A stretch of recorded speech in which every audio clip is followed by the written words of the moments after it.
All right, so are you ready to dive in? We're tackling a question that's got everyone talking.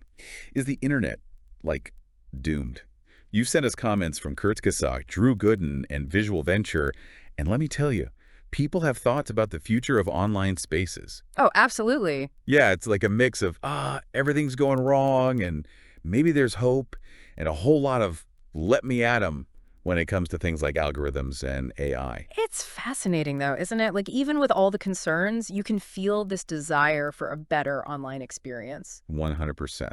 We see this theme of feeling kind of stuck, like we're caught in the algorithm's web.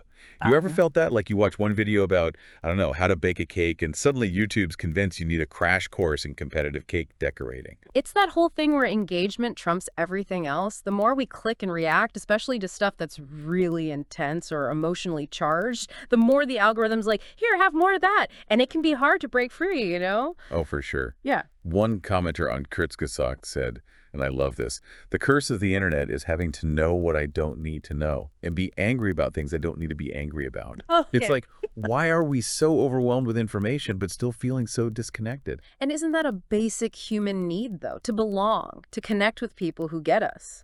And that's what seems to be fading online. Absolutely. Like those smaller communities, those niches where people really found their tribe, those are being overshadowed. Which brings us to another big one. And the comments on Drew Gooden's video were full of it. AI. People are worried, right? Big time. There's this fear of it becoming too powerful. Like there was this almost throwaway comment, AI, more like AI, I don't want to watch this.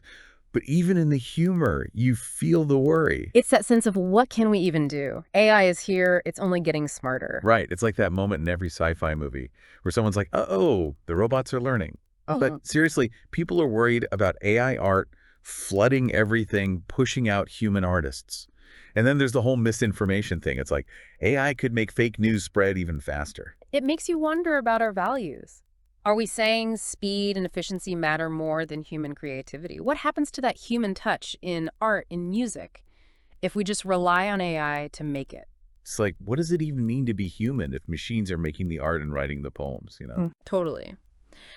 And that leads to something else we're seeing in these comments, especially for Visual Venture. Gen Alpha. They're growing up in this, right? And people are worried. Oh, yeah. It's like some people are watching it happen, like kids are getting hit with so much, and not all of it's good. This one comment, I think it was a Gen Alpha viewer, said, sometimes I'm ashamed to be a part of it. I wish more people had good parents like me. It's sad how it's basically a privilege to have good parents these days. Wow.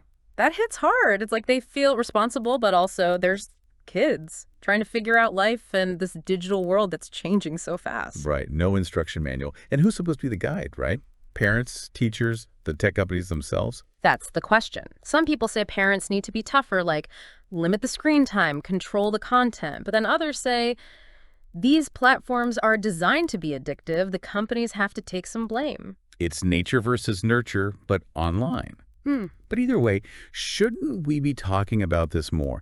Like, what does all this screen time do? Are we rewiring brains here? Losing attention spans, real connections, all for a few likes. And those aren't just questions. There's research. People are really looking at links between screen time and sleep problems, anxiety, even depression. And that's not even getting into how it might affect how kids' brains develop, how they learn to talk to each other. It's like we're trading the real world for this digital one, but what are we losing? Oh, Okay, but before we go full doom and gloom, there were some hopeful comments too, right? for sure. One that stood out to me was about Gen Z. They're pushing for something different, more real, less of that perfect, curated online life. Yeah. Like they're over it, the pressure to look perfect online. They want actual connection. And speaking of, remember that Kurzgesagt comment about taking responsibility? Someone said, my mom always taught me that it's no one person's responsibility to fix the world, but it's everyone's responsibility to not make it worse. So good, right? It's about what we can do, even if it seems small. So instead of just scrolling and clicking without thinking, maybe it's about being more mindful. Who are we following? What conversations are we having? Are we supporting the people trying to make the internet a better place? It's about taking control, because sometimes, honestly, it feels like we're just on autopilot online, scrolling, liking, reacting without really thinking about it. Right. Total hamster wheel thing, just Oh. consuming content. Who? It reminded me of this comment. I think it was on Drew's video. Someone was like, I deleted all social media, best decision, trying to break free. And isn't that kind of brilliant? Like reminding ourselves we decide how we use this stuff, even when it doesn't feel like it. 100% boundaries, Mhm. space to think, maybe even remember offline life. Whoa, now, radical thinking. But really, books, hanging out with actual humans, nature, walks where you don't have to take a picture. I mean, stepping away helps, even if it's just for a bit, see things more clearly. Hit that reset button. But it's not all on us, right? Lots of comments were like, hey, tech companies, you got to do better. Like the whole algorithm thing. How about some transparency? Yeah. Cracking down on the fake news. Yeah, people want an internet that's actually good for us. Less about keeping us hooked, more about thinking critically, having real discussions. So, back to that big question. Is the internet just worse now? Or are we all just figuring this thing out as we go? Maybe both. I mean, it's a tool, right? Like any tool, it can be used for good or bad. And right now it's reflecting.us, all our hopes and fears and messy contradictions. Like we're at this crossroads trying to figure out what we want it to be. It's like we found this giant magnifying glass, and we're still figuring out how to use it without burning the place down. But even with all that, we can't forget the good parts, right?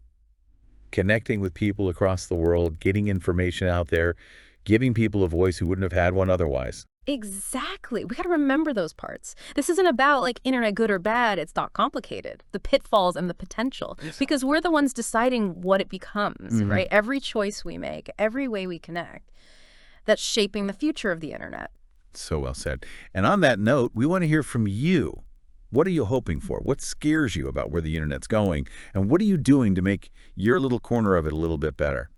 Till next time, keep thinking, keep questioning, and keep diving deep.